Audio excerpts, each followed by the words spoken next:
Pengakuan mengejutkan terlontar dari 4 terdakwa kasus dugaan korupsi dana hibah pembangunan Masjid Raya Sriwijaya Jilid Pertama, Edi Hermanto, Syarifuddin Dwi Kridayanti, dan Yudi Arminto.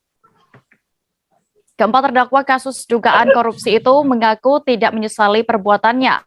Hal tersebut dikatakan mereka dalam persidangan yang digelar di Kejati, Sumsel pada Jumat 22 Oktober 2021. Informasi lengkapnya akan disampaikan oleh rekan kami, Nisha dari Jurnalis Ripoku, yang kini sudah tersambung bersama kami. Halo Nisha. Oke, selamat siang Dea, Palembang melaporkan. Ya Nisha, apakah benar 4 terdakwa kasus dugaan korupsi Masjid Raya Sriwijaya ini tidak menyesal atas perbuatan mereka? Iya, benar sekali ya. Hal itu disampaikan oleh keempat terdakwa dalam persidangan yang digelar Jumat kemarin di Pengadilan Tipikor Palembang. Keempatnya merasa tidak menyesali karena merasa tidak melakukan perbuatan salah dalam kasus dugaan korupsi Masjid Sriwijaya ini. Begitu dia.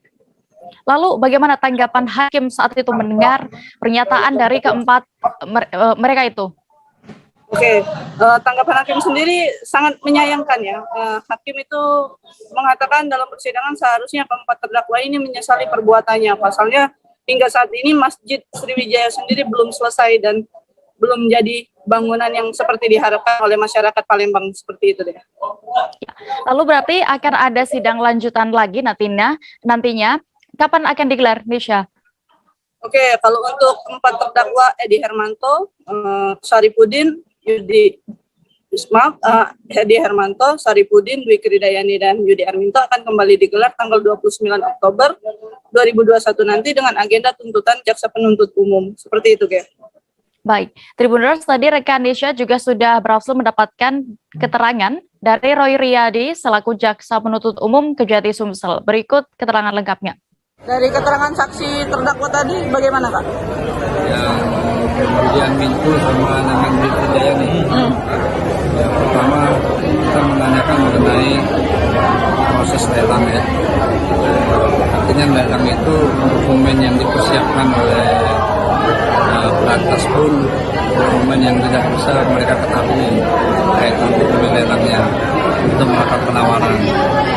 Penawarannya pun tidak melibatkan pihak Kerja Karya, karena berdasarkan bukti dari ini tanda tangan dan dalam KSO itu dilakukan itu di bulan September ketika kontrak sudah dilaksanakan, kontrak disimulkan.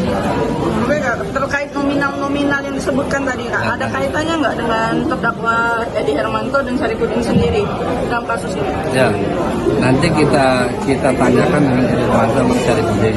Kalau Syarifuddin ada kaitannya kan itu ada pengeluaran, jadi prinsipnya pihak perantas Yudi Arminto dan Dwi Kridayanti mengakui setiap pencatatan yang keluar dari kantor pusat itu tercatat sebagai pengeluaran kantor pusat.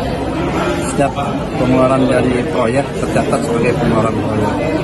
Dan itu sesuai dengan dokumen-dokumen yang kita sampaikan, dari pengeluaran sampai